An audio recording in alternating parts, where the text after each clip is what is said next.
CUET, 4 alphabets और एक exam जिसने आपकी रातों की नींद उड़ा रखी है। क्योंकि बात है एग्जाम की, फ्यूचर की, पढ़ाई की। ये कोई हल्के में लेने वाला टॉपिक थोड़ी है।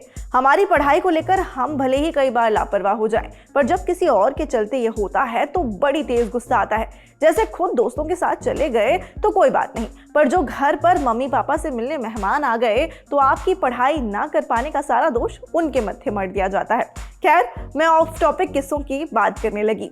बात CUET एग्जाम की करते हैं। ये पहली बार है यूनिवर्सिटीज के लिए भी, छात्रों के लिए भी और CUET के लिए भी, इसीलिए कई तरह के कंफ्यूजन है। हमने एक और कोशिश की है आपके कुछ कंफ्यूजन्स को दूर करने की।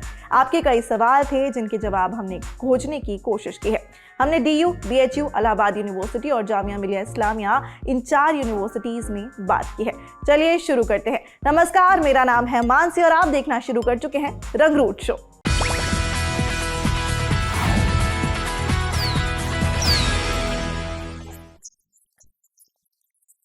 जब जॉब चाहिए सरकारी तो इंडिया करे अड्डा 24/7 पर तैयारी। अड्डा 24/7, India number 1 government job preparation app. सबसे पहले BHU से प्रोफेसर SK गुप्ता से हमने बात की। SK गुप्ता यूनिवर्सिटी के एग्जाम कंट्रोलर हैं और CUET के जरिए एडमिशन की जिम्मेदारी भी संभाल रहे हैं।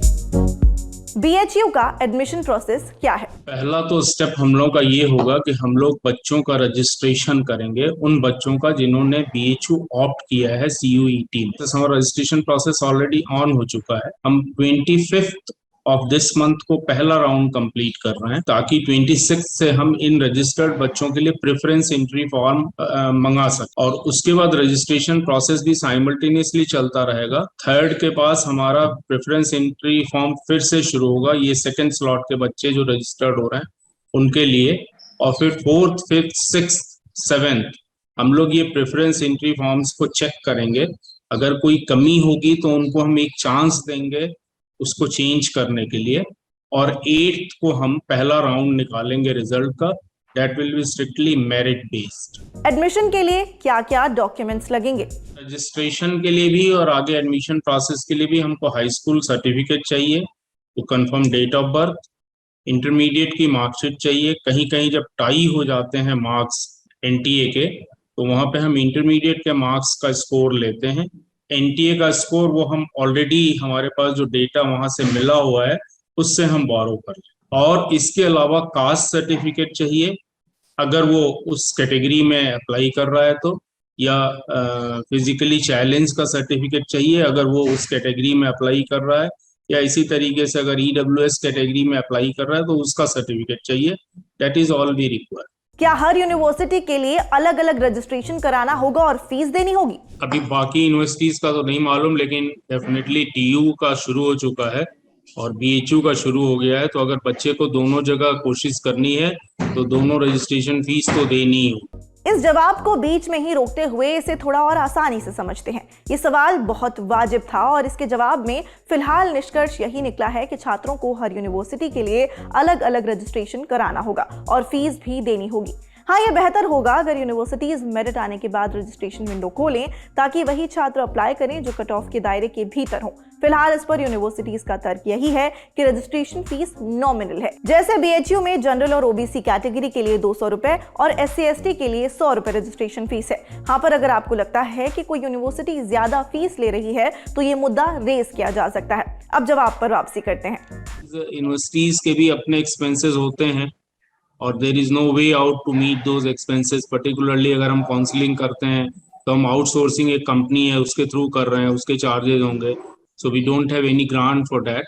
सो obviously to meet out those expenses हमारी ये मजबूरी है कि हम एक नॉमिनल रजिस्ट्रेशन फी लेके चलें। डेफिनेटली ये लुक होल तो है अभी एज ऑफ नाउ, अनलेस कि जब तक कि हम कोई सेंट्रलाइज काउंसलिंग सिस्टम ना करें जिसमें पूरे कंट्री का सारा सब कुछ सीट एलोकेशन एक ही जगह से हो जाए। क्या एक बार प्रेफरेंस भरने के बाद उसे बदलने का ऑप्शन होगा? During the process of preference filling वो जितनी बार चाहे कर सकता है, लेकिन एक बार प्रेफरेंस फिलिंग और रजिस्ट्रेशन प्रोसेस खत्म हो जाएगा तब वो चेंज नहीं कर सकता। ये कंटिन्यूअस प्रोसेस शुरू हो गया है जो 20 तारीख से चल रहा है और 25 को हम एक कलेक्शन उसमें से कर लेंगे कि जितने रजिस्टर्ड कैंडिडेट्स होंगे उनसे हम प्रेफरेंस एंट्री मंगाना शुरू कर देंगे। और फेज 2 का ये या वो प्रोसेस कंटिन्यूअस चलता रहेगा। उसके बाद 26 से लेके और 3rd तक जितने बच्चे रजिस्ट्रेशन करेंगे उनका हम प्रेफरेंस एंट्री 3rd के बाद मंगाएंगे, और उसी बीच में जो चेंजेस करना हो वो कर लेंगे। 6th के बाद हम रिजल्ट डिक्लेरेशन शुरू करेंगे, 7th या 8th को करेंगे पहला राउंड, तो उसके बाद कोई चेंजेस नहीं होंगे जब रिजल्ट डिक्लेरेशन का प्रोसेस हमारा शुरू हो। हमारा अगला सवाल एक काफी परेशान छात्र की ओर से आया है। उसकी 12वीं की मार्कशीट में पिता का नाम गलत है। इसे ठीक कराने का प्रोसेस टाइम टेकिंग है, तो क्या उसका एडमिशन रुक जाएगा? इसका जवाब सुनिए। नहीं, हम लोग इस तरीके के बच्चों को रोकते नहीं है। वो एक डिक्लेरेशन दे देता है कि as and when he is going to get it corrected, हम उसको इंटरटेन कर लेंगे। एक एफिडेविट ले लेते हैं, उसके बेसिस पे हम उसको गो थ्रू करते हैं, हम रोकते नहीं है ऐसे बच्चों को। क्या कोई ऐसा डॉक्यूमेंट है जिसके ना होने से एडमिशन रुक सकता है? हम किसी भी डॉक्यूमेंट की कमी की वजह से बच्चे को छोड़ते नहीं हैं, जहां तक कोशिश होती है। हाँ, कुछ कैटेगरीज में, जैसे बच्चा अगर ओबीसी कैटेगरी में क्लेम कर रहा है या ईडब्ल्यूएस कैटेगरी में क्लेम कर रहा है, तो फिर उसका सर्टिफिकेट होना चाहिए at the time of admission. क्या एक ही यूनिवर्सिटी में कई कोर्सेज में अप्लाई किया जा सकता है? डेफिनेटली कर सकते हैं, हमारे यहाँ कर भी रहे हैं बच्चे। एक ही बच्चा बीए के लिए भी कर रहा है, सोशल साइंस बीए के लिए भी कर रहा है, साइंस के लिए भी कर रहा है, वो लॉ के लिए भी कर रहा है। हमारी सब्जेक्ट रिक्वायरमेंट अलग अलग है। जैसे वो अगर बीए आर्ट्स के लिए कर रहा है या बीए सोशल साइंस के लिए कर रहा है, तो उसको फर्स्ट यूनिट से एक लैंग्वेज लेना होगा एनटीए के, और 3rd यूनिट से जनरल स्टडीज वाला पेपर लेना होगा। साइमल्टेनियसली अगर वो बीएससी मैथ्स ग्रुप के लिए कर रहा है, तो उसको फिजिक्स, केमिस्ट्री और मैथ्स में भी एग्जामिनेशन देना होगा। क्या सीयूईटी के जरिए भी स्पोर्ट्स कोटा में एडमिशन मिलेगा? हम स्पोर्ट्स कोटा में कुछ सीट्स रखे हैं। जैसे आर्ट्स और सोशल साइंस फैकल्टीज में हमारे पास 20 सीट है दोनों फैकल्टीज में, और साइंस में हमारे पास 15 सीट है, कॉमर्स में 8 सीट है, एग्रीकल्चर में 5 सीट है, परफॉर्मिंग आर्ट्स, विजुअल आर्ट्स, एसवीडीवी इसमें 3 सीट सब में है। इस तरीके से हमारे स्पोर्ट्स कोटा में सीट्स हैं, और स्पोर्ट्स कोटा के लिए फिर हम कुछ नेशनल एलिजिबिलिटी क्राइटेरियन है, वो बुलेटिन में दिया हुआ है, उसकी बेसिस पे हम स्पोर्ट्स कोटा में एडमिट करते हैं।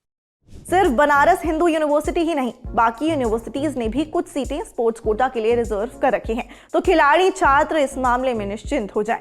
अगले सवाल पर चलते हैं। काउंसलिंग के समय छात्र किन बातों का ख्याल रखें? वो 2 चीजों को ध्यान रखें। रजिस्ट्रेशन फॉर्म को प्रॉपरली फिलअप करें, और प्रेफरेंस एंट्री जब हमारा ऑन हो जाए तो प्रेफरेंस एंट्री में वो मैक्सिमम सब्जेक्ट कॉम्बिनेशंस भर दें, इवन इफ उनका इंटरेस्ट नहीं हो। क्योंकि कभी कभी क्या होता है कि हायर ऑर्डर का प्रेफरेंस उनको नहीं मिलता और लोअर ऑर्डर का अलॉटमेंट हो जाता है फर्स्ट राउंड ऑफ एडमिशन के टाइम में, लेकिन बाद में कुछ ऊपर के बच्चे जब कैंसिल कराते हैं तो वो ऑटोमेटिक प्रमोट होते हैं। तो उनको मैक्सिमम प्रेफरेंस एंट्रीज अपनी भरनी चाहिए और डॉक्यूमेंट को प्रॉपरली अपलोड करना चाहिए। वो एक बार प्रीव्यू करके देख लें कि उनका डॉक्यूमेंट अपलोड हो गया है कि नहीं। बीएचयू के अलावा हमने इलाहाबाद यूनिवर्सिटी में भी एडमिशन सेल में बात की। उनका कहना है कि फिलहाल एनटीए ने उन्हें रिजल्ट शीट माने के छात्रों का क्रेडिट स्कोर नहीं भेजा है, इसलिए फिलहाल रजिस्ट्रेशन भी शुरू नहीं हो पाया है। उनका कहना है कि यूनिवर्सिटी की वेबसाइट पर लगातार सारी अपडेट्स की जा रही हैं, तो फिर छात्र उसे रेगुलरली चेक करते रहें। बात जामिया मिलिया इस्लामिया की करें तो कई छात्रों ने रिजल्ट आने से पहले ही जामिया का पोर्टल बंद हो जाने की बात कही। इस सवाल का जवाब सुनिए जामिया के रजिस्ट्रार नासिम हुसैन से। नहीं, पोर्टल हम दोबारा नहीं खोलेंगे, इसलिए कि जब हमारा पोर्टल 12 तारीख तक खुला रहा और 15 तारीख को सीयूईटी का रिजल्ट आया है, और अब सीयूईटी का रिजल्ट आने के बाद सबको अपना मेरिट पता लग गया है। 3 और अच्छे मेरिट के बच्चे अब रजिस्टर्ड अभी हम खोल देंगे, तो जो बच्चे कम मेरिट के हैं उनके साथ तो इंजस्टिस हो जाएगा। फिर तो सारे अच्छे बच्चे सब जगह रजिस्ट्रेशन करा लेंगे। रिजल्ट आने के बाद रजिस्ट्रेशन ओपन करने का कोई जस्टिस नहीं होता है। सीयूईटी के तो सारे ही रजिस्ट्रेशन रिजल्ट आने के बाद ही शुरू हो रहे हैं। अगर वो उनके हो रहे हैं तो हम भी सीयूईटी से पूछ लेंगे, अगर वो कहेंगे तो हम भी खोल देंगे। हमें कोई वो नहीं है, हमारा कोई इंटेंशन नहीं है किसी को नुकसान पहुँचाना। जामिया केवल 10 कोर्सेज में ही सीयूईटी के जरिए एडमिशन दे रहा है, बाकी कोर्सेज में एडमिशन जामिया खुद कर रहा है। इसलिए पोर्टल पहले से तमाम कोर्सेज के लिए खोला गया था। इसे लेकर नासिम हुसैन ने कहा है कि पहले वो क्रेडिट शीट का इंतजार करेंगे और फिर CUET से बात कर पोर्टल वापस खोलने पर भी विचार कर सकते हैं। इधर DU में भी एडमिशन प्रोसेस जारी है। इसे लेकर हमने एक डिटेल वीडियो बनाया था जिसमें DU के वाइस चांसलर योगेश सिंह से बात की गई थी। उस वीडियो का लिंक भी डिस्क्रिप्शन और कमेंट्स में डाल दिया है, आपको मिल जाएगा। वहीं BHU ने भी रजिस्ट्रेशन पोर्टल खोल दिया है। करियर 360 के मुताबिक university of Hyderabad, central university of Karnataka, Tamil Nadu, Andhra Pradesh, Gujarat और हिमाचल प्रदेश ने भी अपने UG कोर्सेज के लिए एडमिशन प्रोसेस शुरू कर दी है। आज का रंगरूट शो यहीं समाप्त होता है। आई होप आपको आपके सवालों के जवाब मिले हों और कश्मकश थोड़ी सी कम हुई हो। कमेंट बॉक्स खुला है, हमें बताइएगा जरूर। बाकी संडे को सुबह 10 बजे खान सर के साथ हमारे न्यूज रूम की बातचीत का एपिसोड आ रहा है, मौज करिएगा। शुक्रिया, देखते रहिए रंगरूट।